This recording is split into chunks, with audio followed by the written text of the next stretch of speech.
So, dear students, let's start new topic, oscillations. Oscillations, nothing but what? It is an oscillatory motion. It is an oscillatory motion. It is to and fro motion. It is to and fro motion. Take example of oscillatory motions. Rocking of cradle. आप झूला देते ना छोटे बच्चे को, वो it is a oscillatory motion.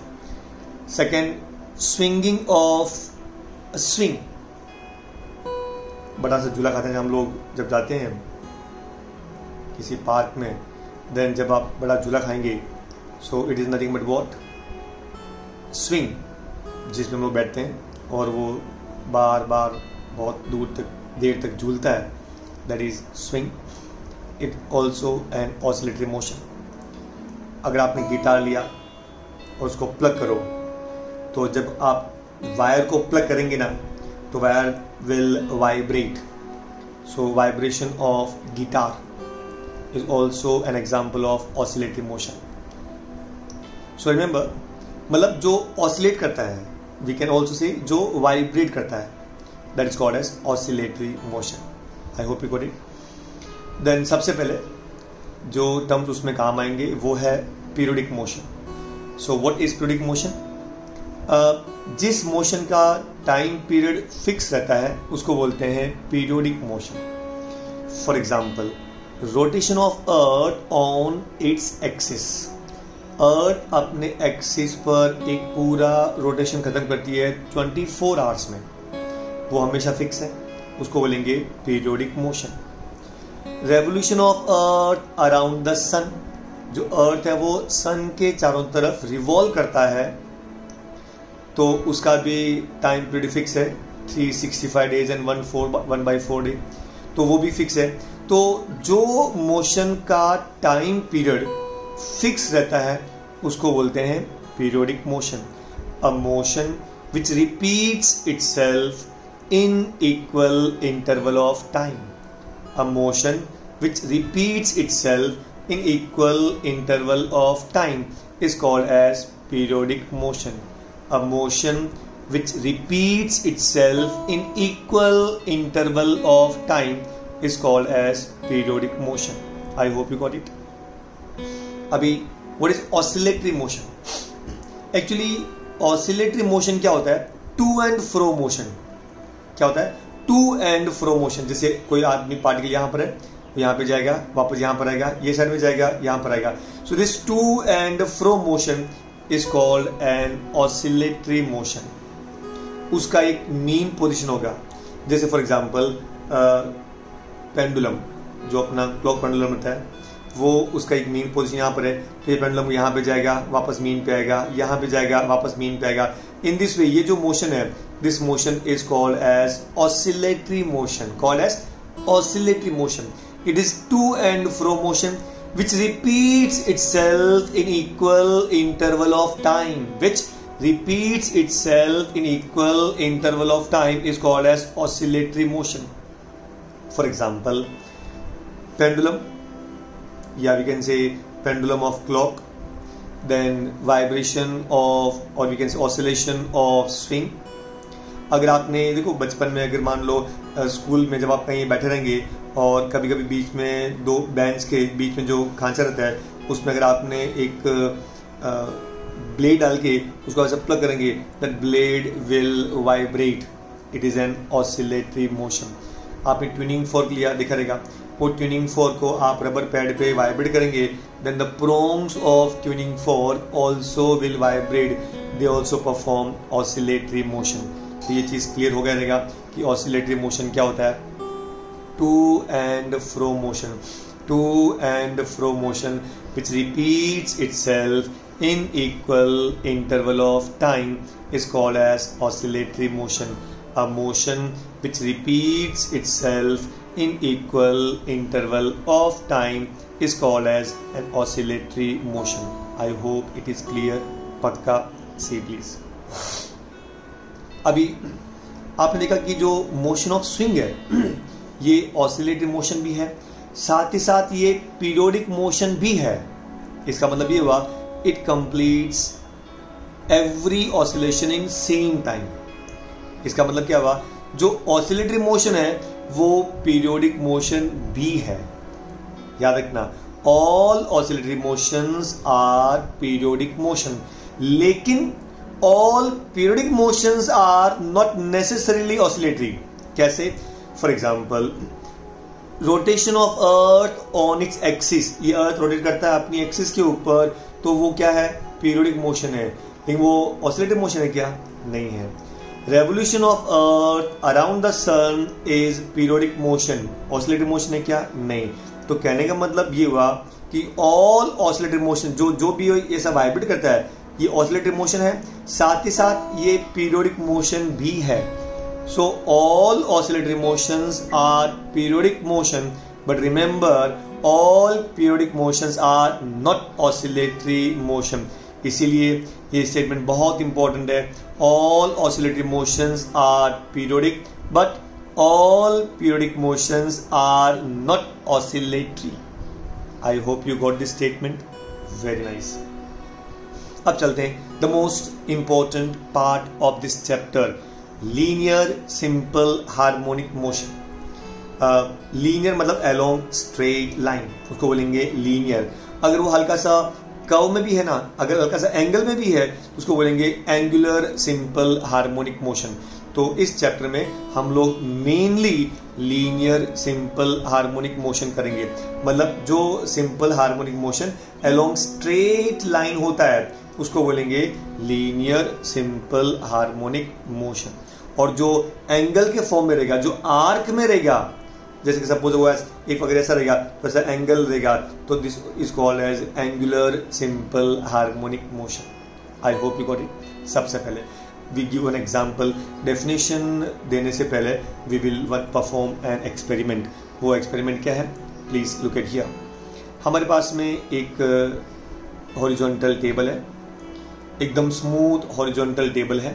हमने एक small block ले लिया और उस block का mass है m, so m is the mass of that block। ठीक है, हमने उस block को इस पर्टिकुलर जो फिक्स पोजीशन है वहां पे हमने अटैच कर दिया with the help of a spring. एक स्प्रिंग की सहायता के साथ हमने उस पर्टिकुलर ब्लॉक को इस फिक्स पोजीशन के साथ में बांध दिया। We have tied a block with the fix position with the help of a string. एक स्ट्रिंग की हेल्प से हमने उसको बांध दिया। Is that clear? ओके। अभी ये जो ब्लॉक है वो अपनी जगह पे एकदम स्टेबल पोजीशन पर है। इसका मतलब ये हुआ कि ये जो स्ट्रिंग है न तो स्ट्रेच्ड है न कॉम्प्रेस है। मतलब स्ट्रिंग पे किसी प्रकार का कोई दबाव नहीं है, कोई प्रेशर नहीं है, कोई स्ट्रेस नहीं है, कोई टेंशन नहीं है। Is that clear? The block is at rest. ये जो ब्लॉक है वो अपनी जगह पर है। स्प्रिंग में किसी प्रकार का कोई टेंशन नहीं है, मतलब स्प्रिंग जो है वो स्ट्रेच्ड भी नहीं है और कॉम्प्रेस भी नहीं है। इसका मतलब क्या हुआ? This block is at rest and it is in stable condition. वो स्टेबल कंडीशन में है। और याद रखना, ये जो ब्लॉक है और ये जो अपना हॉरिजॉन्टल टेबल है, इनके बीच में किसी प्रकार का कोई फ्रिक्शन नहीं है।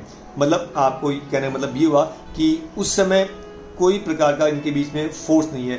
So it is at rest on a smooth horizontal table such that friction is neglected. हम लोग फ्रिक्शन को नेग्लेक्ट करेंगे कि इसमें कोई प्रकार कोई फ्रिक्शन नहीं है। ये आपका स्टार्टिंग पोजीशन। ठीक है, अब हम क्या करेंगे, ये जो ब्लॉक था इसको हम खींचेंगे। राइट साइड में हल्का खींचो आप। जब आप ब्लॉक को आप राइट साइड में खींचेंगे कुछ डिस्प्लेसमेंट और उसको आप छोड़ेंगे। अब याद रखिए कि जब आप, मैं बोलता हूँ जब आप ब्लॉक को खींचेंगे राइट साइड में, तो इसका मतलब ये हुआ कि जो स्प्रिंग है वो हल्का सा स्ट्रेच होगा, हल्का सा स्ट्रेच होगा। So now the spring is stretched. Is that clear? आपने ब्लॉक को फोर्स लगा के और राइट साइड में खींचा तो क्या हुआ, ये पर्टिकुलर जो ब्लॉक है वो राइट साइड में जाएगा। अच्छा, ये जो पहले का जो पोजीशन था जहां पे वो स्टेबल था, उस समय उसके ऊपर कोई प्रकार का जब कोई फोर्स नहीं था, तो वो पोजीशन को हम नाम देंगे मीन पोजीशन। तो आज के बाद में याद रखना, O is the mean position, O is the mean position. Generally हमेशा we will denote the mean position by O। Is that clear? पक्का? See please. अब जब हमने ब्लॉक को राइट साइड में खींचा तो क्या होगा? डिस्प्लेसमेंट होगा किस तरफ? राइट साइड की तरफ। तो ये था आपका डिस्प्लेसमेंट। आपने फोर्स अप्लाई किया सो दैट वो राइट साइड की तरफ मूव हो गया। Is that clear? अब क्या होता है, जब आप स्प्रिंग को खींचेंगे ना, तो स्प्रिंग खुद अपने एक फोर्स अप्लाई करेगा जिससे कि वो अपने ओरिजिनल पोजीशन पे आ जाए, और वो फोर्स को बोलते हैं रिस्टोरिंग फोर्स। क्या बोलेंगे? Restoring force. अगर आप बाइक पर हैं, कहीं पे बीच में खड्डा आ गया, जैसे ही बाइक खड्डे के अंदर नीचे जाता है तो क्या होता है, जो कंप्रेसर है वो इट गेट्स कंप्रेस्ड। तो जब वो जैसे वो कंप्रेस होता है, उसके बाद में जैसे उसको जगह मतलब स्पेस मिलता है, अगेन वापस वो अपने को ऊपर फेंकता है।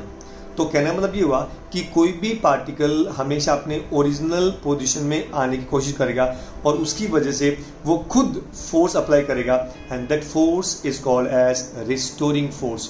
तो स्प्रिंग को हमने खींचा, ये था आपका अप्लाइड फोर्स, लेकिन वो स्प्रिंग खुद ट्राई करेगा अपना वापस ओरिजिनल पोजीशन पे आने के लिए, और जो फोर्स स्प्रिंग लगाएगा उस ब्लॉक को वापस अपनी तरफ लाने के लिए, that force is called as restoring force. I hope it's clear. Called as restoring force, called as restoring force. The force applied by spring to bring back this molecule, this block to the mean position is called as restoring force. I hope you got it. तो आपने जब displacement right side में किया तो can you C block का displacement right side में हुआ।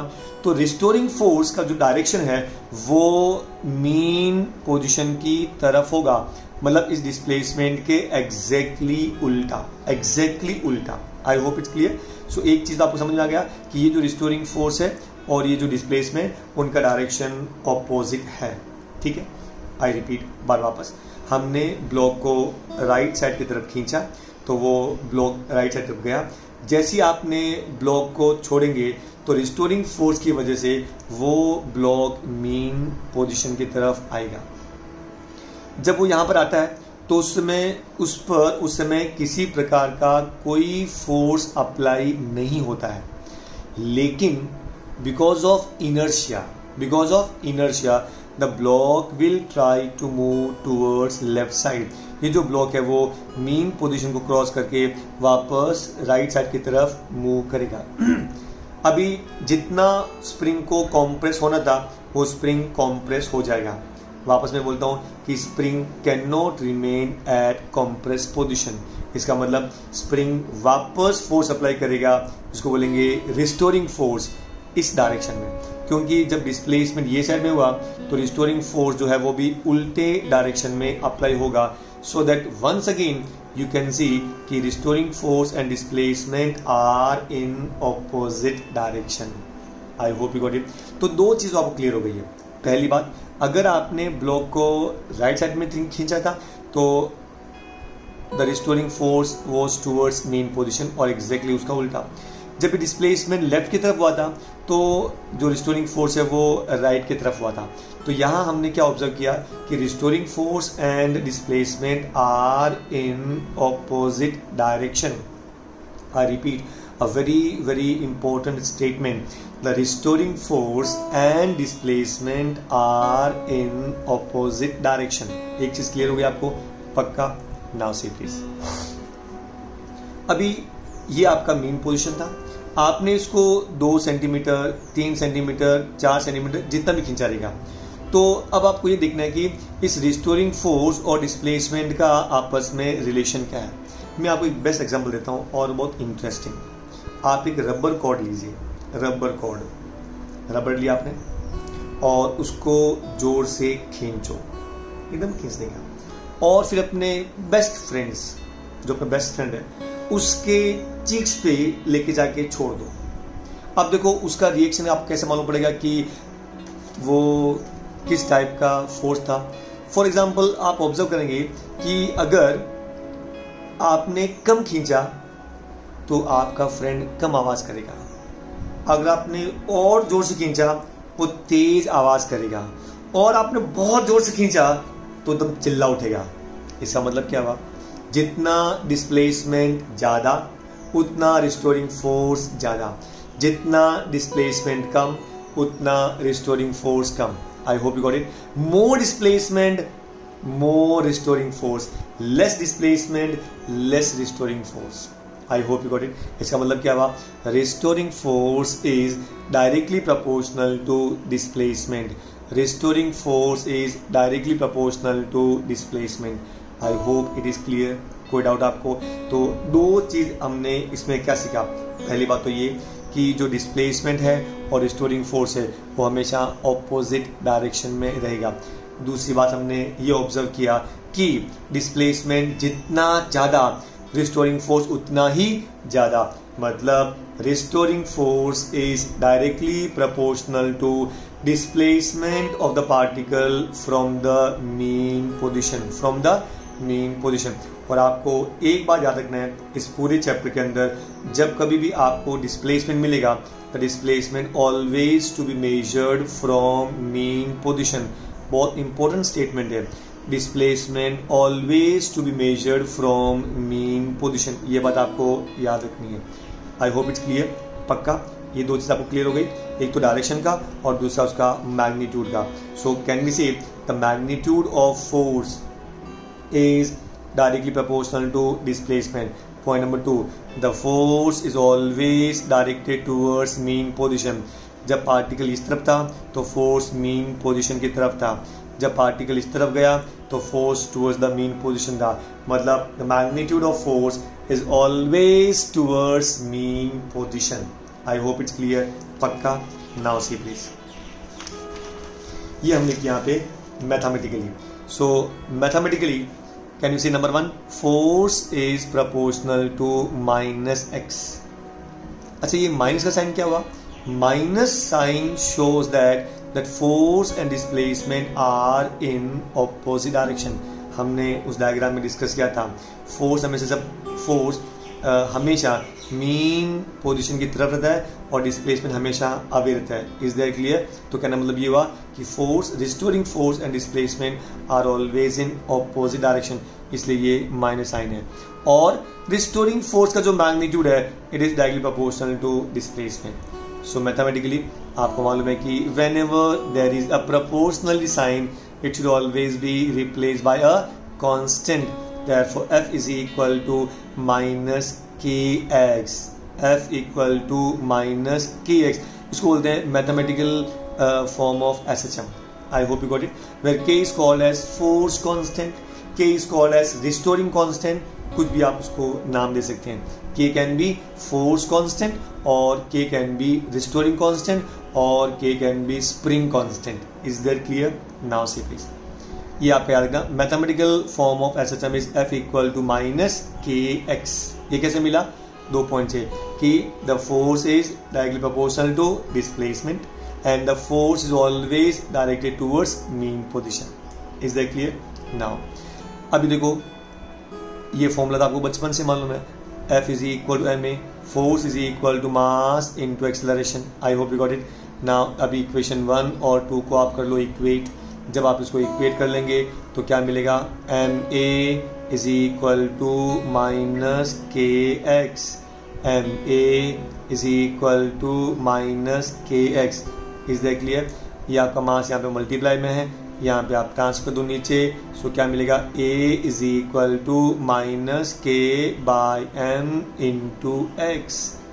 a equal to minus k by m, क्योंकि आपने m यहाँ पे मल्टीप्लाई में था, यहाँ पे आप उसको डिवाइड में लेके आ गए। So a equal to minus k by m into x.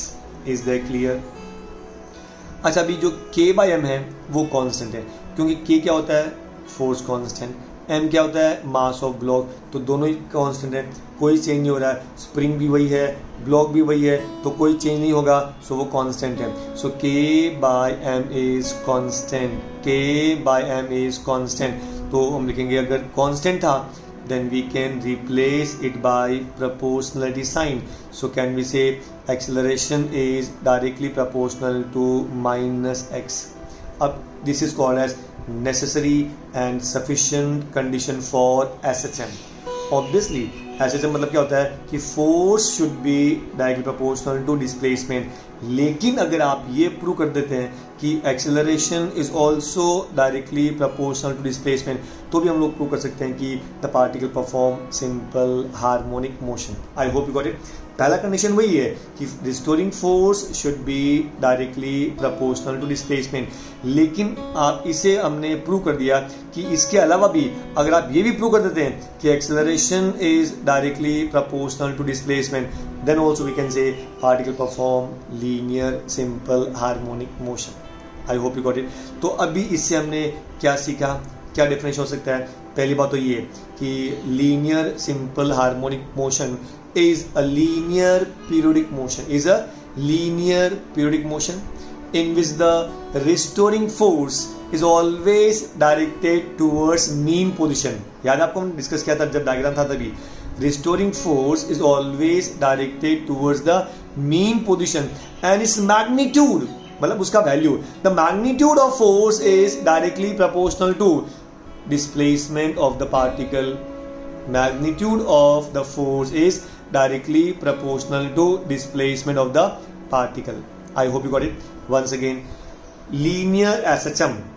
SHM मतलब simple harmonic motion. Linear SHM is defined as a linear periodic motion about mean position, in which the restoring force is always directed towards the mean position, मतलब towards the fixed position. और वो fixed position क्या है? Mean position. So linear force is always directly proportional to, is always directed towards the mean position and its magnitude is directly proportional to displacement of the particle from the mean position. I repeat, linear SHM is defined as a linear periodic motion about mean position. A linear periodic motion about mean position such that the force is always directed towards the mean position. The force is always directed towards the mean position and its magnitude is directly proportional to displacement of the particle from the mean position. The magnitude of force is directly proportional to displacement of the particle from the mean position. I hope it is clear. पक्का.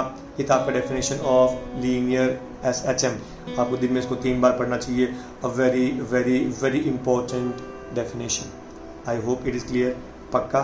Now see please.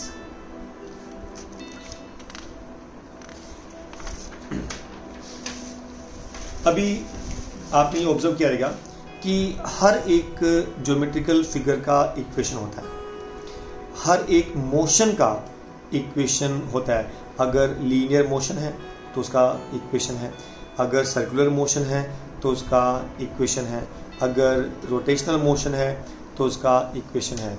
And second thing is that कि अगर मान लो हमारे पास में a particle perform linear simple harmonic motion, so what is से हर एक particular geometrical figure का equation रहता है और हर एक मोशन का भी इक्वेशन रहता है. जैसे मैंने कहा था कि स्ट्रेट लाइन का इक्वेशन है y equal to mx plus c. Circle का इक्वेशन रहता है x by a plus y by b equal to 1. मतलब कहना मतलब हुआ कि हर एक ज्योमेट्रिकल फिगर का या फिर हर एक मोशन का, जैसे लीनियर मोशन है, देन रोटेशनल मोशन है, देन पैराबोलिक मोशन है, हर एक का इक्वेशन होता है. सो उसी प्रकार सिंपल हार्मोनिक मोशन का भी इक्वेशन होना चाहिए जिसको हम नाम देंगे डिफरेंशियल इक्वेशन. मतलब वो इक्वेशन देख के हमको पता चलेगा कि ये exactly particle perform simple harmonic motion. So what is differential equation? It's a second order derivative. It's a second order derivative. I hope you got it. So what is the differential equation of SHM? Say please. Mathematically, SHM can be expressed as F equal to minus Kx. F equal to minus Kx. F is called as restoring force. K is called as force constant or proportional constant or spring constant. X is the displacement of the particle from the mean position. Negative sign shows that force and displacement are in opposite direction. Negative sign shows that force and displacement are in opposite direction. I hope you got it. Pakka? Say please. But you know very well कि F is equal to ma, mass into acceleration. ये भी force है, ये भी force है. आपस में इन दोनों को आप इक्वेट कर दो तो क्या मिलेगा? ma is equal to minus kx. ma equal to minus kx. Therefore a equal to minus k by m into x. a equal to minus k by m into x. Equation number 3. I hope you got it. जैसे हमने पहले भी कहा था कि k constant है, m constant है, तो ये भी एक कांस्टेंट है. तो याद रखना k कांस्टेंट है एंड m भी कांस्टेंट है. अभी by definition of acceleration is defined as rate of change of velocity. Acceleration is defined as rate of change of velocity. So a is equal to dv by dt. a equal to dv by dt. मतलब rate of change of velocity with respect to time. I hope you got it. और ये definition सबको याद भी रहता है और आपको भी याद होना चाहिए एग्जैक्टली कि what do you mean bye acceleration. तो कोई भी चैप्टर करने से पहले आपको ये जो बेसिक्स थिंग्स है वो you should know very well. अब आगे चलते हैं. सो ये आपको समझ गया. A equal to D V by D T मतलब velocity changes with respect to time equal to. अच्छा v क्या होता है? तो इसको हमने देखो d बाई डी टी यहाँ पे लिख दिया. तो ये v क्या होता है? It's a velocity.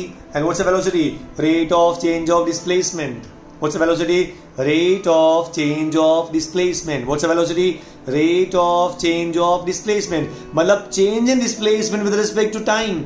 टाइम के हिसाब से उसका डिस्प्लेसमेंट चेंज होगा.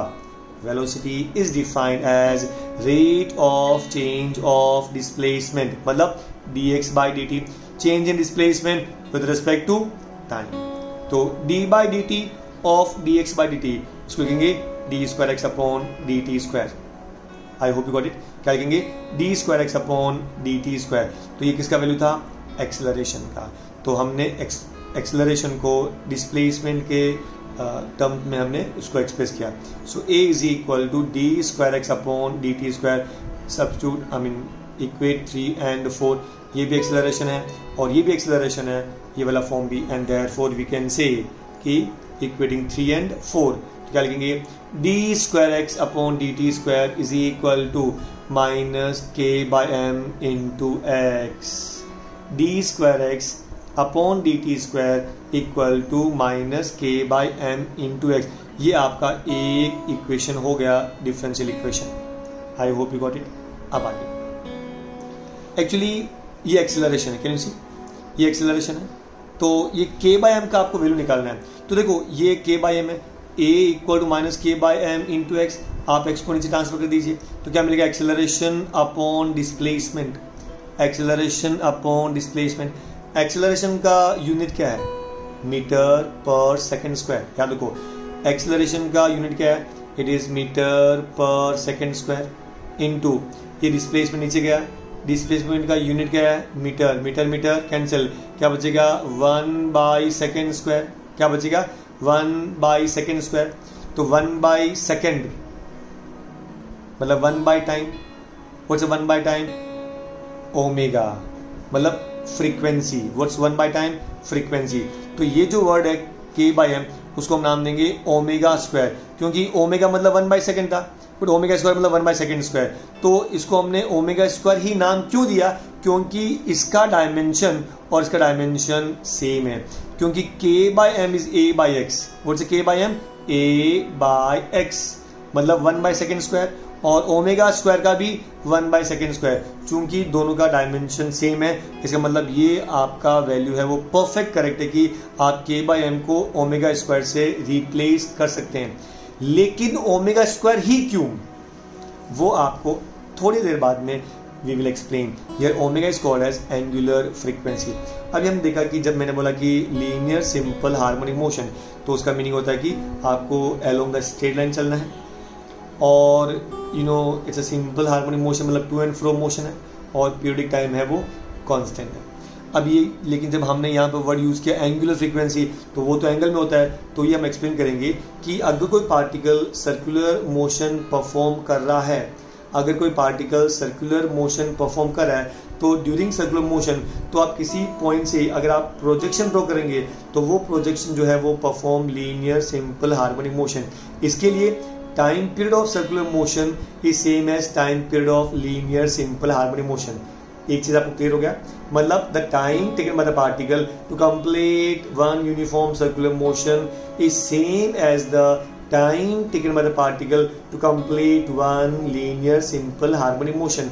तो दोनों का टाइम सेम है, और हम लोग अभी डिस्कस करेंगे कि how the circular motion is related with the linear simple harmonic motion. एक चीज आपको मैं क्लियर कर दूं कि circular motion linear simple harmonic motion नहीं है, लेकिन चूंकि उनका दोनों का टाइम सेम है, और जो उनका प्रोजेक्शन है that will perform linear simple harmonic motion, therefore we can relate them.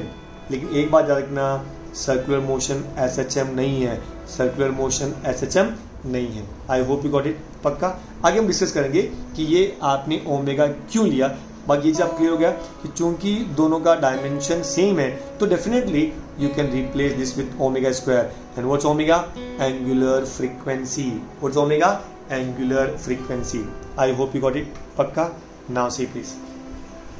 तो अगर आपको ये ओमेगा स्क्वायर यहाँ ट्रांसफर करेंगे, तो ये हो जाएगा प्लस में हो जाएगा, and therefore d square x upon D T square plus omega square x is equal to 0।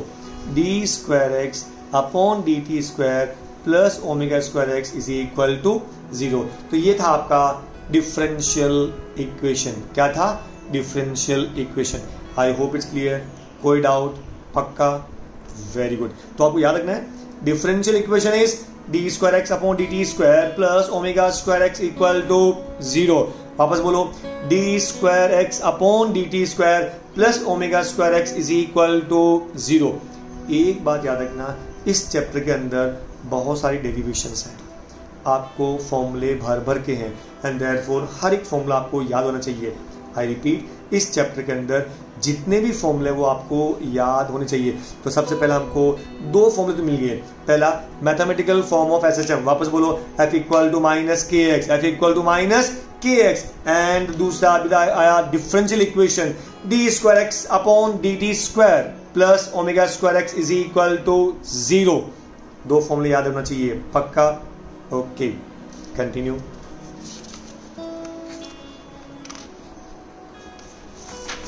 अभी आगे, अभी एसएचएम का we will derive the formula for acceleration, velocity and displacement. I hope you got it.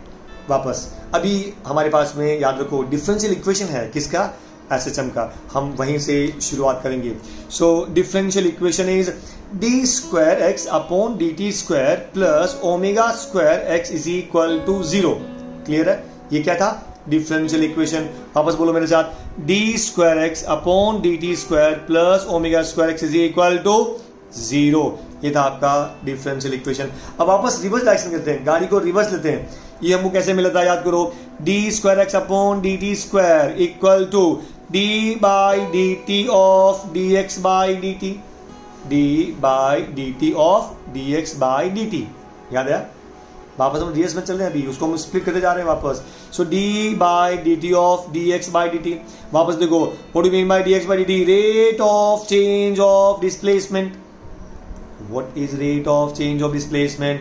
It is velocity, it is velocity. So can we write D by D T of we?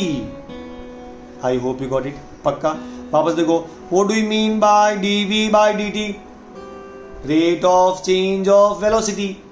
But what is rate of change of velocity? It is acceleration, it is acceleration. So can we say ये वापस acceleration आया था।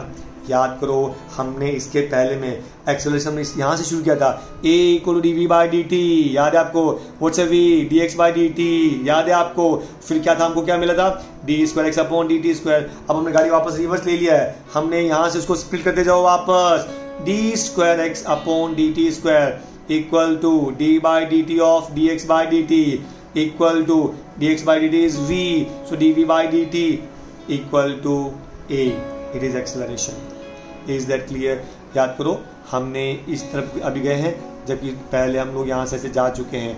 तो एक चीज आपको clear हो गया कि D square x upon D T square is nothing but what, acceleration, nothing but what, acceleration. Clear हुआ? तो वापस इसको आप रिप्लेस कर दो एक्सेलरेशन से। So can we say acceleration plus omega square x is equal to 0। Acceleration ये acceleration था, plus omega square x is equal to 0, इसको वहां ट्रांसफर कर दो। So a is equal to minus omega square x, a equal to minus omega square x, ये था आपका acceleration.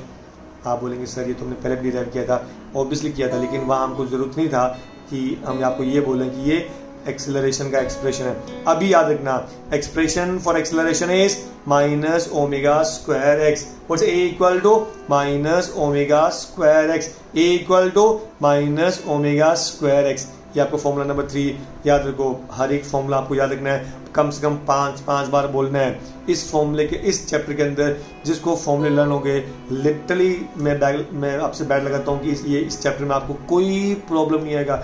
It's a very very simple topic, very very simple chapter, लेकिन conditions apply. वो ये कि आपको सबके सब फॉर्मूले आने चाहिए। I hope you got it. आगे चलें। ओके, वेलोसिटी आपको फॉर्मूला मालूम है एक्सेलरेशन का, acceleration equal to minus omega square x, so a equal to minus omega square x. But what is acceleration? Rate of change of velocity. देखो basic जो formula है वो हमेशा आपके सामने आएंगे, फिजिक्स में कभी आपको पीछे नहीं छोड़ेंगे। जो भी आपने पहले बचपन में पढ़े थे 7th 8th 9th 10th में, वो सब के सब फॉर्मूला आपको वापस यहाँ पे यूटिलाइज होता ही है। इसलिए इसलिए बोलते हैं कि अगर आपका बेस मजबूत है तो आपको कहीं पे भी कोई नहीं रोक सकता। सो वापस define acceleration, it is rate of change of velocity. So a equal to dv by dt, a equal to dv by dt। Now अभी so can you see dv by dt equal to minus omega square X, dv by dt, ये dv by dt था, equal to minus omega square x. Is that clear? अच्छा, अब कभी आपने नाम सुना है change of base? Change of base मतलब हम किसी चीज का बेस चेंज कर सकते हैं, लेकिन कंडीशन ये होना चाहिए कि उसका मीनिंग में कोई फर्क नहीं पड़े, आपको वही ओरिजिनल पार्ट है वही आपको रहना चाहिए। हमने केवल उसका बेस चेंज किया है। Is that clear? For example ये dv बाई dt था, ऊपर dv था, नीचे dt था। अब हमने क्या किया, अभी हमने इसको multiplying and dividing by dx, तो हमने क्या कर दिया, dv बाई dx से डिवाइड कर दिया और dx से मल्टीप्लाई भी कर दिया। सो dv by dx into dx by dt। अब देखो अगर मैं dx को वापस कैंसिल करता हूं मैं, तो मुझे लास्ट में क्या मिलेगा, dv बाई dt ही मिलेगा। मतलब ये कि हमने कुछ चेंज किया है? नहीं, हमने उसके मीनिंग में कोई चेंज नहीं किया, केवल हमने क्या किया, पहले dv का बेस dt था, अभी हमने dv का बेस dx कर दिया है, लेकिन हमने चेंज कुछ नहीं किया है। So that we got dv by dx into dx by dt. I hope you got it. dv by dx into dx by dt मतलब हमने dx को एडिशनली इसके अंदर यूज किया है, बाकी इसका मीनिंग कुछ भी चेंज नहीं होगा, क्योंकि अगर आप dx को कैंसिल करते हैं तो फाइनली आपको वापस dv by dt ही मिलेगा। Is that clear? कोई डाउट? पक्का? तो हमने क्या किया, बेस को चेंज करने के लिए, because actually we require x, I hope you got it, we require x, इसके लिए क्योंकि ये साइड में x था, हमको यहाँ पे x चाहिए था, तो हमने क्या किया, multiplying and dividing by dx। Is that clear? हमने डिवाइड भी किया, हमने मल्टीप्लाई भी किया, लेकिन उससे कोई फर्क नहीं पड़ा। हाँ, लेकिन अब देखो dx बाई dt बोले तो rate of change of displacement. And what is the rate of change of displacement? Rate of change of displacement is called as velocity। आपको समझा? Rate of change of displacement, ये हो गया आपका velocity, और ये as it is dv by dx। कोई doubt? तो उसको हमने इस पूरे पार्ट को याद करो, dx by dt is called as velocity, तो ये आपने वेलोसिटी लिख दिया, और बाकी का बचा dv बाई dx, वो हमने यहाँ पे लिख दिया। तो हमारे पास में इसकी जगह पे अब नया पार्ट क्या हो गया, v ये वाला into dv by dx equal to minus omega square x। यहाँ तक आपको समझा? पक्का? कोई डाउट? Very good. अभी देखो इस इक्वेशन में हमारे पास केवल दो वेरिएबल है, कौन सा, dv एंड dx। dv मतलब change in velocity, I repeat, v मतलब वेलोसिटी, dv मतलब चेंज इन वेलोसिटी, x मतलब डिस्प्लेसमेंट, dx मतलब change in displacement. Is that clear? Actually ये हम लोग डेरिवेटिव्स में यूज कर सकते हैं। I hope you got it. So वापस देखो, v मतलब क्या होता है, वेलोसिटी, dv मतलब चेंज इन वेलोसिटी। कभी कभी स्मॉल वेलोसिटी को भी हम लोग dv यूज करते हैं, दोनों बात याद है, सिचुएशन पे डिपेंड करता है। dv का मतलब होता है change in velocity and also dv मतलब small velocity. Is that clear? So v is the velocity, dv is the change in velocity, x displacement, dx is the change in displacement. तो आपको ये change कहाँ पे use हो रहा है, दो पार्ट में, change in velocity and change in displacement. तो कितने वेरिएबल है, दो, मतलब कितने चेंज हो रहे हैं, दो। जो चेंज होता है उसको बोलते हैं वेरिएबल, क्या बोलते हैं, वेरिएबल। तो यहाँ पे चेंज कौन हो रहा है, वेलोसिटी, कौन चेंज हो रहा है, डिस्प्लेसमेंट। तो दो वेरिएबल है, ओके। अगर आपके पास में दो वेरिएबल है तो डेफिनेटली उनको सेपरेट कर देना चाहिए, उनको सेपरेट कर देना चाहिए। I hope you got it. कोई डाउट? पक्का? आई रिपीट, मैथमेटिक्स में अभी हम देखेंगे कि when you have the two variables then obviously you should separate them. तो आपने देखा कि पुराने जमाने में राजा महाराजों की अगर मान लो दो रानियां होती थी तो उनको सेपरेट करना पड़ता था, ये तो डेली की वो लड़ेंगी। अगर आपके भी कुछ ऐसा लफड़ा है तो ऑब्वियसली उनको आप सेपरेट रखिए, आप सुखी रहेंगे। आई hope you got it. Now see this, अभी कैसा होता है कि चलो दो वाइफ तो नहीं है, लेकिन एक वाइफ और एक दूसरा साइड में रह सकता है, लेकिन कहना मतलब कि ये अच्छी बात नहीं है, बिल्कुल ध्यान रखिए, अगर है तो सेपरेट देम। नाउ से प्लीज, सो दो वेरिएबल है हमारे पास में, dv एंड dx, हमने उसको सेपरेट करना है। तो हम क्या करेंगे, v वाले पार्ट को इस तरफ ले लेंगे और dx को हम यहाँ पे ट्रांसफर कर देते हैं। तो देखो वापस क्या मिलेगा, v dv यहाँ पे मिल गया और dx को आपने यहाँ पे ट्रांसफर कर दिया, तो क्या हो गया, minus omega square x into dx, ये वाला पार्ट हो गया। Is that clear? I repeat, v dv आप इस तरफ ले लिया आपने और dx को आपने यहाँ पे ट्रांसफर कर दिया, so it is minus omega square x into dx। तो हमने क्या कर दिया, दो वेरिएबल्स को अलग अलग कर दिया, मतलब दोनों सेपरेट कर दिया, दो अलग अलग साइड में कर दिया। Is that clear? ये बहुत इंपॉर्टेंट है। अब एक और रूल है, अगर आपने वेरिएबल को सेपरेट किया है तो you have to integrate, you have to integrate, ये एक रूल है। If you separate a variable, if you separate a variable you have to integrate them. Clear हुआ? अब याद रखना आगे और भी आएगा, और जब मैं नेक्स्ट टाइम बोलूंगा नाउ सेपरेट द वेरिएबल्स, तो आपके दिमाग में आना चाहिए कि भाई आगे भी इंटीग्रेशन होने वाला है। Is that clear? पक्का? ओके। सो हमने वेरिएबल्स को सेपरेट कर दिया, इसका मतलब ये हुआ कि now we can integrate, we can integrate. So integrating both sides, okay. ये इंटीग्रेशन का साइन है, आपने पढ़ा ही रहेगा। Integration of we D V equal to integration of minus omega square X into D x. Is that clear? ये integration का sign है। So integration of we D V equal to integration of minus omega square X into D X. Clear? पक्का? Now see please, अभी integration का rule number 1, जो constant है उसको आप इंटीग्रेट नहीं कर सकते। सपोज मेरे पास एक नंबर है 5, तो चाहे उसको 5 को कितना भी मारो पीटो, उसको आग में डाल दो, 5 का 5 ही रहेगा ना, कि वो 5 का 4 होगा? नहीं होगा। कहना मतलब अगर 5 नंबर है उसको खिलाओ पिलाओ मोटा करो, 5 ही रहता है, मतलब 5 नंबर वो फिक्स नहीं है, फिक्स है। तो इसका मतलब क्या होता है कि उसका वैल्यू कभी चेंज नहीं हो सकता। तो उसको चाहे आप इंटीग्रेशन करो, चाहे उसका आप डेरिवेटिव लो, कुछ भी करो, वो वैल्यू सेम रहता है, उसको बोलते हैं कांस्टेंट। क्या बोलेंगे? कांस्टेंट। तो अगर कोई पार्टिकल, ये जो ओमेगा है ये एंगुलर फ्रीक्वेंसी है, क्योंकि टाइम पीरियड कांस्टेंट है, तो इसका मतलब एंगुलर फ्रीक्वेंसी भी कांस्टेंट रहेगा, वो कभी चेंज नहीं हो सकता। इसके लिए आप चुपचाप कांस्टेंट को इंटीग्रेशन के बाहर लेके आने का हमेशा का रूल है। Whenever there is a constant you can not integrate them and therefore always take them out of integration, हमेशा वो इंटीग्रेशन के उसको बाहर ले लो। क्लियर हुआ? सो आपने माइनस ओमेगा स्क्वायर को इंटीग्रेशन से बाहर ले लिया पक्का। सो पीछे क्या बचा? Integration of x d x. क्या बचा? Integration of x d x. Is that clear?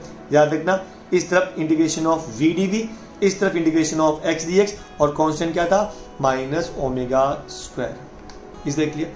अब एक्चुअली एक फॉर्मूला है आपने पढ़ा, integration of x raise to n d x, integration of x raise to n d x is equal x raise to n plus one upon n plus one.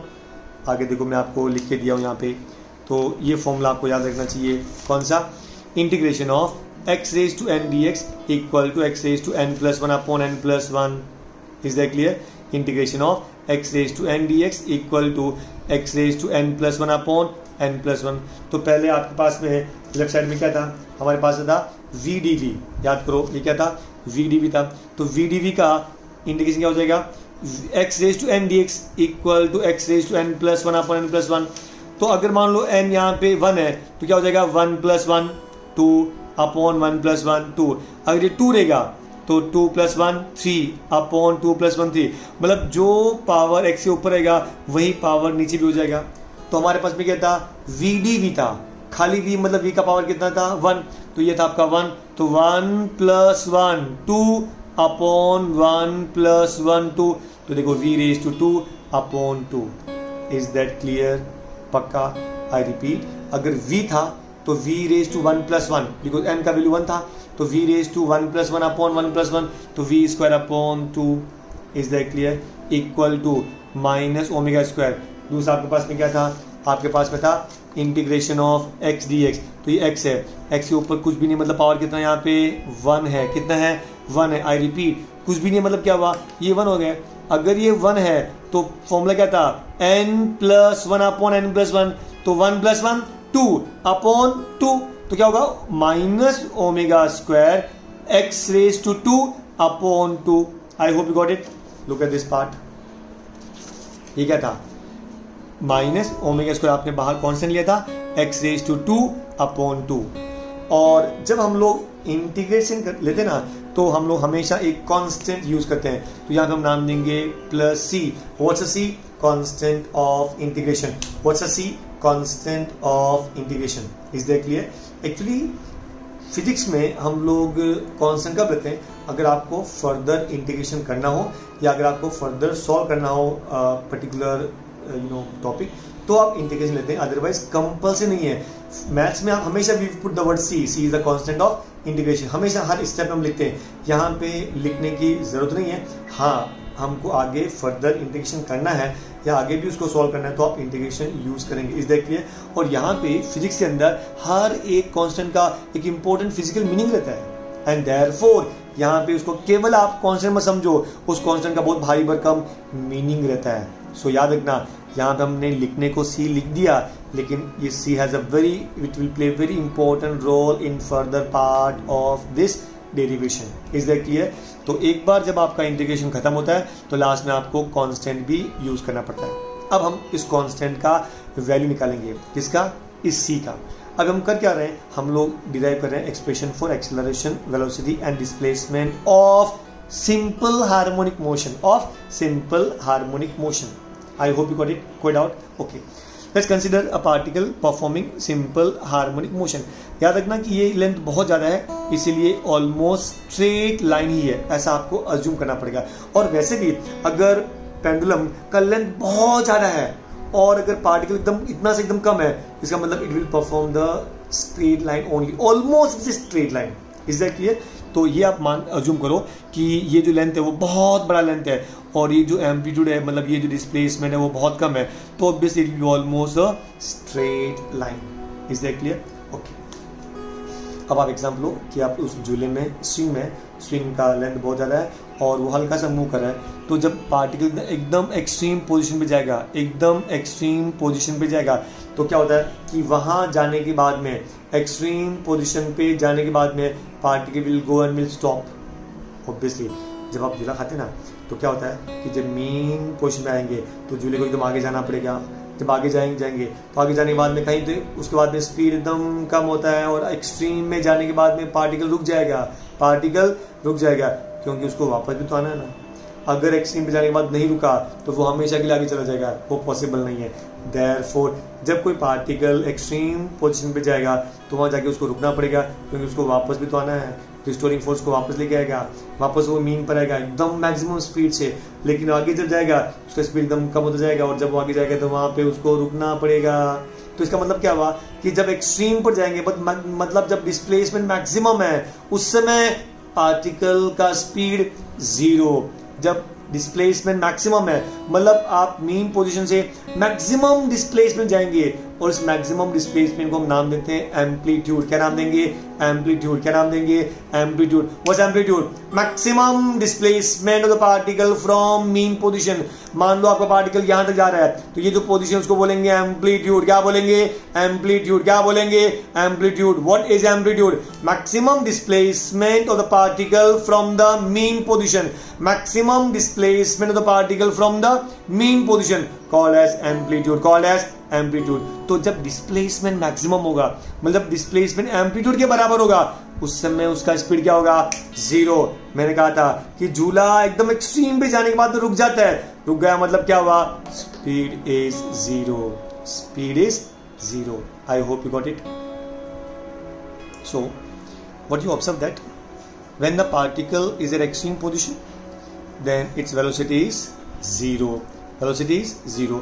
ये हम substitute करेंगे equation number 3 में। Equation number 3 में तो condition क्या है कि at x is equal to either a और minus a।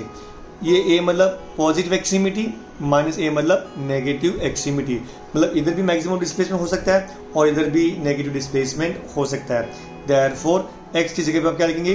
Plus minus a। जब पार्टिकल एक्सट्रीम पोजीशन पर है तो उस समय उसका वेलोसिटी 0 होगा तो put the v equal to 0। ये दोनों कंडीशन आपको इक्वेशन 3 में लिखना है इसमें।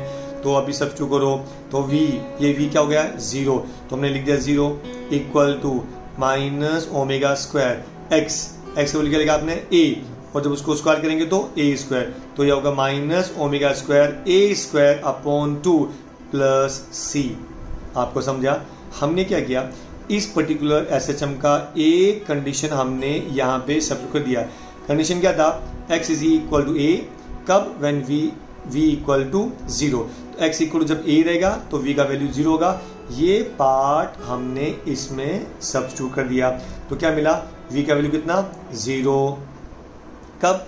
जब x का वैल्यू कितना? a। तो v का value 0 equal to minus omega square x square. x का वैल्यू क्या है? a। चाहे प्लस माइनस हो तो जब उसको आप स्क्वायर करेंगे तो हमेशा प्लस में रहेगा बिकॉज प्लस माइनस a का स्क्वायर मतलब a स्क्वायर। तो ये होगा आपका a square divide by 2 plus c। I hope you got it. ये कंडीशन हमने इसमें सब्स्टिट्यूट किया। v का value 0 equal to minus omega square, x का वैल्यू a, उसको हमने स्क्वायर कर दिया तो आपको 0 equal to minus omega square by 2 into a square plus c, where c is called as constant of integration। c is called as constant of integration। अब ये यहाँ पे माइनस में वहाँ जाएगा तो प्लस में, उसको आप वहाँ पे ट्रांसफर कर दो तो c is equal to omega square a square upon 2। c equal to omega square a square upon 2। Equation number 4। ये इक्वेशन c आप सब्स्टिट्यूट करेंगे इक्वेशन नंबर 3 में तो आपको c का वैल्यू मिल गया। c का वैल्यू क्या है? Omega square a square by 2। इसका वैल्यू आप इसमें सब्स्टिट्यूट करो तो यह इक्वेशन 3 क्या बन जाएगा? ध्यान दीजिए v square by 2 minus omega square a square by 2 plus c। What is c? Omega square a square by 2। I hope you got it. Now यहाँ तक आपको समझ गया। सबसे पहले 2 इधर भी है और इधर भी है तो ये 2 आप कॉमन लेके इस 2 के साथ में आप कैंसिल कर सकते हैं। यहाँ सीधा बोल सकते हैं कि मल्टीप्लाई एवरी टर्म बाई 2 तो भी 2 and 2 will get cancel. So point number 1, आप पूरे इक्वेशन को 2 के साथ में मल्टीप्लाई करो तो ये 2 जो है वो कैंसिल हो जाएगा। Is that clear? Point number 2, कभी भी आप ऑब्जर्व करो कि जो पॉजिटिव साइन रहता है वो हमेशा हम लोग पहले लेते हैं। तो देखो ये बाद में और ये पहले ऊपर वाला पार्ट। तो हम क्या करेंगे, 2 कैंसिल होने के बाद में ये जो पार्ट है ओमेगा स्क्वायर ए स्क्वायर, इसको लिख लो पहले, और ये माइनस वाला आप लिख लो इसको बाद में। कोई डाउट है? पक्का लिख सकते हैं हमेशा। इट इज ऑलवेज एडवाइजेबल कि जो पॉजिटिव पार्ट है उसको पहले लिखने का और नेगेटिव पार्ट हमेशा बाद में लिखने का। तो हमने क्या किया, ओमेगा स्क्वायर बड़ा है इससे एक्स स्क्वायर से, इसलिए इसको हमने पहले लिखा और इसको हमने बाद में लिख दिया। Is that clear? तो ये था आपका वी स्क्वायर। अब आप देखेंगे दोनों के अंदर ओमेगा स्क्वायर है, तो आप क्या करो, ओमेगा स्क्वायर ले लो, आप कॉमन ले लिया, पीछे क्या बचा, A square minus x square. क्या बचा, A square minus x square. Omega square common लेने के बाद में A square minus x square बचता है। Agree? Now taking square root, अब आप स्क्वायर रूट ले लो, तो वी स्क्वायर का वी, ओमेगा स्क्वायर का ओमेगा, और ये पूरा बीच में साइन है प्लस माइनस, इसलिए आपको रूट में डालना पड़ेगा क्योंकि ये एक ही पार्ट है। So square root of A square minus x square. याद रखो जब आप वी स्क्वायर का वी लेते हैं ना, तो आपको प्लस भी लिखना पड़ता है, माइनस भी लिखना पड़ता है। For example square root of 16 is plus minus 4, because plus 4 का स्क्वायर भी 16 होता है और माइनस 4 का स्क्वायर भी 16 होता है, इसके लिए 16 का square root plus minus 4। Similarly जब आपका स्क्वायर रूट लेंगे यहाँ पे आपको लिखना पड़ेगा plus minus omega root of A square minus x square. I hope you got it. पक्का? इसका मतलब ये हुआ कि फॉर एवरी डिस्प्लेसमेंट वेलोसिटी के 2 वैल्यू होंगे, एक प्लस में भी और एक माइनस में भी। इसका मीनिंग अब समझो आप, इसका मीनिंग ये होता है कि हर एक डिस्प्लेसमेंट, अगर कोई पार्टिकल यहाँ पर है, पार्टिकल इधर भी जा सकता है, इधर भी जा सकता है, तो कोई भी पॉइंट पे पार्टिकल देगा ना, तो उसके 2 वैल्यू हो सकता है, प्लस भी हो सकता है और माइनस भी हो सकता है। I hope you got it. पक्का? Now see please. सो इसका मीनिंग आपको समझ गया। A very important formula, v equal to plus minus omega root of A square minus x square. वापस बोलो, v equal to plus minus omega root of A square minus x square. वापस बोलो, v equal to plus minus omega root of A square minus x square. Is that clear? पक्का वाला, एकदम पक्का। Good. अब चलते हैं डिस्प्लेसमेंट। हमने एक्सेलरेशन डिराइव किया, वेलोसिटी डिराइव किया, अब किसकी बारी है, डिस्प्लेसमेंट की। Agree? Now see this. What's the displacement? V equal to omega root of a square minus x square. ये इसका हमने मैग्नीट्यूड फॉर्म लिया। V equal to omega root of a square minus x square. So what is V? Velocity is defined as rate of change of displacement. Velocity is defined as rate of change of displacement. So V equal to dx by dt. v equal to d x by D t. तो इसको आप equate कर लो, तो dx by D T जहाँ पे v है हम वहाँ पे लिखेंगे, तो फॉर्मूला क्या मिलेगा अपने को, dx by D t equal to omega root of A square minus x square. I repeat, जहाँ पे v था वहाँ पे हम क्या लिख देंगे, dx बाई डी टी। तो आपको इक्वेशन क्या मिलेगा, ये वाला, dx by D t is equal to dx by dt is equal to omega root of a square minus x square, omega root of a square minus x square. Is that clear? Now अब देखो dx change in displacement, dt change in time। तो हमारे पास में 2 variable हो गया। आपको मैंने कहा था बचपन में, अभी जस्ट आधे घंटे पहले, कि whenever there are 2 variables you have to separate। याद है आपको, कहा था नहीं कहा था ना, क्या बोला था कि when there are 2 variables then always you have to separate। तो आप क्या करो, इनको आप सेपरेट कर दो। सो कैन वी से dx by dt, dx variable है, dt वेरिएबल है, 2 वेरिएबल है, अलग अलग कर दो, खुश रहोगे। एग्री? तो क्या करेंगे हम लोग, हमने dx को इधर लेके आया, तो ये जो पार्ट है ना ए स्क्वायर माइनस एक्स स्क्वायर, इसमें x है ना, इसको आप यहाँ ले लो नीचे, तो क्या मिलेगा, dx upon root of A square minus x square, और dt को यहाँ पे ट्रांसफर कर दो, तो it is equal to omega dt, omega dt। Is that clear? तो हमने क्या किया, we have separated the variables. Clear है? और आपको मैंने कहा था whenever you separate the variable you have to integrate, and therefore अब आप इंटीग्रेशन करेंगे। सो इंटीग्रेटिंग अब वो इक्वेशन डाल दो, इंटीग्रेशन का साइन दोनों जगह पे डाल दिया, दोनों जगह पे आपने इंटीग्रेशन का साइन डाल दिया। वापस याद रखो, मैंने कहा था जो कांस्टेंट है उसको बाहर लेना पड़ेगा, ओमेगा कांस्टेंट था, ले लो उसको बाहर, क्योंकि ओमेगा कभी चेंज नहीं होता है, टाइम के हिसाब से ओमेगा चेंज नहीं होगा, इसलिए उसको हमने बाहर ले लिया। एग्री, पक्का वाला, एकदम पक्का वाला। नाउ से प्लीज अभी एक्चुअली इंटीग्रेशन का एक बहुत इंपॉर्टेंट फॉर्मूला है।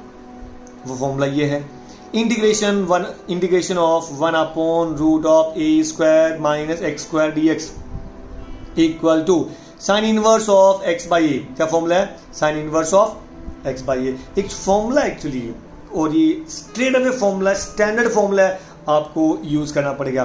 फॉर्मूला क्या है? इंटीग्रेशन ऑफ 1/√ऑफ a square minus x square dx is equal to sine inverse of x by A. Sine inverse of x by A. I hope you got it. तो इस जगह पे हम ये पूरा का पूरा वैल्यू लिखेंगे, sine inverse of x by A. बाद में ओमेगा था, omega integration of dt is t, integration of dt is t, तो omega into T, omega into T plus five. Five is the constant of integration, five is the constant of integration. लेकिन इसका भी बहुत तेज meaning है, उसका बहुत भारी meaning है, एकदम मस्त पे की। तो याद रखना कि we will discuss later on. अभी इतना याद रखो कि ये जो फाइव है इसको बोलते हैं इनिशियल फेज। क्या बोलेंगे? Initial phase. खाली बस इतना याद रखना है, एक इसका नाम है। कभी जब हम लोग डिस्कस करेंगे तो उसमें आपको याद होना चाहिए कि हमने बोला था कि फाइव का मतलब इनिशियल फेज क्या होता है। That will discuss after some time. So what is five? Constant of integration. Is that clear? Okay. तो यहाँ पे साइन इनवर्स है, वहां पे जाएगा तो साइन हो जाता है। अगर यहाँ पे साइन इनवर्स है, वहां पे जाएगा तो साइन उल्टा होता है। अगर यहाँ पे साइन है, यहाँ पे ट्रांसफर करेंगे तो साइन इनवर्स होता है। अगर यहाँ पे कॉस इनवर्स है, वहां पे जाएगा तो कॉस, कॉस यहाँ पर है, वहां जाएगा तो कॉस इनवर्स। तो रिमेंबर, जब आप ऐसा शिफ्ट करते हैं तो ये मैथ्स का एक रूल है कि यहाँ पे साइन इनवर्स है तो यहाँ पे जाएगा तो वो साइन हो जाएगा, और यहाँ पे साइन है तो वहां जाएगा तो साइन इनवर्स होता है। ये आपको याद रखना है। और एक्चुअली आपको मैथ्स के सर आपको अच्छे से ये एक्सप्लेन करेंगे। I hope you got it. Inverse function जिसको बोलते हैं, तो उसको बोलते हैं sine inverse of x by a is equal to omega integration of dt is t plus five. Five is the constant of integration. Is that clear? Okay. यहाँ पे sine inverse है, आपको साइन जब वहां भेजेंगे तो उसको साइन लिखना पड़ेगा। आई रिपीट, ये बात आपको याद रखना है। यहाँ पे साइन इनवर्स है तो वहां पे साइन जाएगा, साइन सब यहां से वहां चला जाएगा, साइन इनवर्स इस आपस में चेंज होता रहता है। सो साइन इनवर्स वहां पे जाएगा तो क्या हो जाएगा? साइन।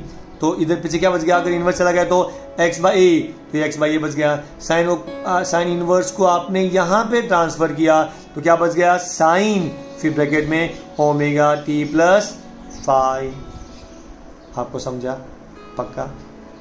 अभी इसको क्रॉस मल्टीप्लाई करो, ए चला जाएगा यहाँ पे। So x is equal to a sine of omega t plus five. Equation क्या है? x is equal to a sine of omega t plus five. This is the equation of displacement. हमने तीन equation अभी derive किया है। Acceleration a equal to minus omega square x, v equal to plus minus omega root of A square minus x square, और अभी एकदम ताजा ताजा displacement x is equal to a sine of omega t plus five. ये था आपका equation of displacement. I hope you got it. पक्का? कोई डाउट? एकदम पक्का। Now see please. अभी इसमें एक्चुअली दो केस है। जैसे ये particle performing simple harmonic motion, ये हो गया आपका मीन पोजीशन हो गया, इनको बोलेंगे extreme position. What is the extreme position? The maximum displacement of the particle from the mean position. कितना पार्टिकल मैक्सिमम जा सकता है, वो उसके आगे नहीं जा सकता, तो वो हो गया उसका extreme position. And this distance is called as amplitude. So what is amplitude? Maximum displacement of the particle from the mean position. मतलब ये उसका लिमिट है। तो ये आपका पार्टिकल था, उसका लिमिट यहाँ पे था, यहाँ से था, और ये साइड में यहाँ तक था। तो मैक्सिमम लिमिट दोनों तरफ सेम रहेगा, और एक को हम नाम देंगे ए अगर आपको राइट साइड में है, और उसको उल्टा देंगे माइनस ए अगर आपका लेफ्ट साइड में है। I hope you got it. आपने देखा ग्राफ के अंदर ये साइड में प्लस फाइव है तो नेगेटिव एक्स एक्सिस पे आपका माइनस फाइव रहेगा, और दोनों सेम पोजीशन पे रहेंगे। क्लियर हुआ? तो ये इस तरफ आपका ए, इस तरफ आपका माइनस ए। एग्री? पक्का? अभी केस वन क्या था? If particle starts from mean position, अगर पार्टिकल मीन पोजीशन से शुरू हो रहा है, कहाँ से शुरू हो रहा है? मीन से शुरू हो रहा है।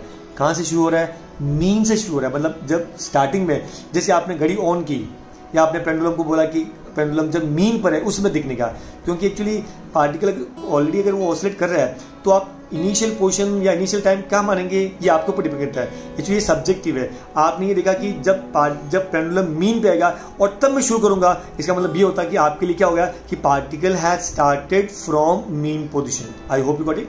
तो सपोज पार्टिकल मीन पोजीशन पर है, जब टाइम t = 0 था, पार्टिकल आपको कहाँ दिखा था? मीन पे। अगर यहां से शुरू होता है तो उस इक्वेशन में क्या फर्क पड़ता है? That's very important. तो हम क्या करेंगे, ये जो वैल्यू है ना x = 0, t = 0, हम इसमें सब्स्टिट्यूट करेंगे। तो x का वैल्यू 0, t का वैल्यू 0, तो substitute x = 0, t = 0 in this equation. तो याद रखना x का वैल्यू 0, t का value 0। Now we will substitute. Condition क्या था कि when particle starts from mean position, particle mean से शुरू होगा, मतलब यहां से शुरू करेगा। ये आपका मीन पोजीशन है, तो पार्टिकल यहां से शुरू हो रहा है। ऐसा कभी कभी हम डिस्कस करेंगे, पार्टिकल एक्सट्रीम से भी शुरू हो सकता है। अभी कहां शुरू हो रहा है? मीन से, तो ये पार्टिकल ऐसे जाएगा। तो particle starts from mean position. So x = 0, t = 0। I hope you got it. तो अगर आप मीन से सब्स्टिट्यूट करेंगे तो क्या मिलेगा आपको? See please. So at t = 0, x = 0, substitute in equation number 6। हम यहाँ पे इसमें सब्स्टिट्यूट करेंगे तो x का वैल्यू 0, फिर आपका x का वैल्यू कितना हो गया आपके पास में? 0। Is that clear? दूसरी बात, equal to a sine of omega into t का वैल्यू कितना?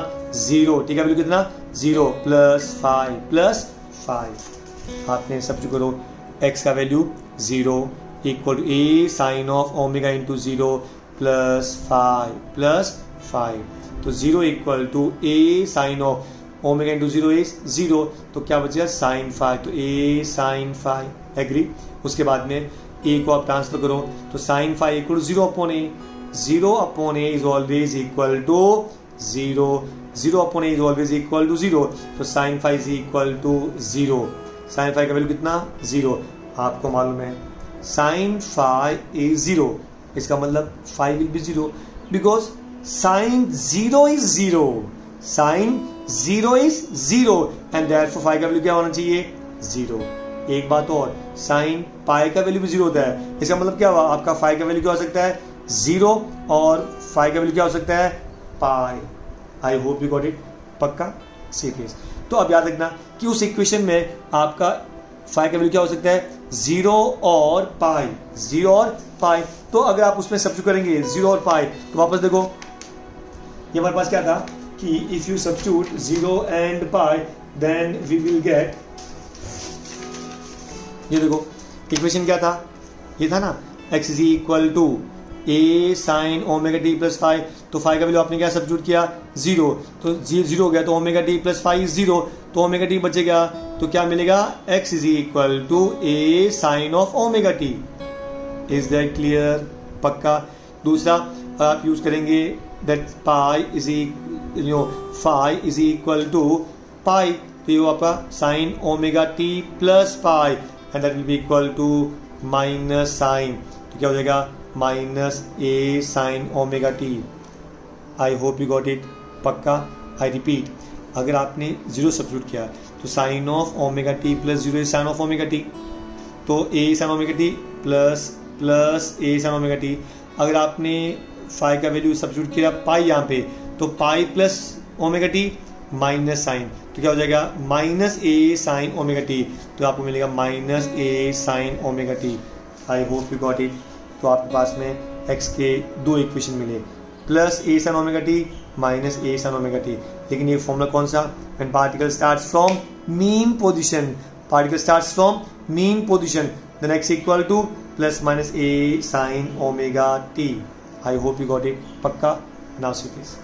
अब वैसे ही case 2, if particle starts from extreme position, if particle starts from extreme position, अगर पार्टिकल एक्सट्रीम पोजीशन से शुरू करेगा तो, अब देखो ये मीन पोजीशन है, लेकिन पार्टिकल एक्सट्रीम से शुरू करेगा, या तो यहां से कर सकता है या फिर यहां से कर सकता है। Is that clear? तो क्या एट t इक्वल टू 0 जब आप शुरू करेंगे, जब आप पेंडुलम को देखेंगे तो आपको पेंडुलम कहां मिलना चाहिए? आइदर एक्सट्रीम a पे या दूसरा एक्सट्रीम माइनस a से।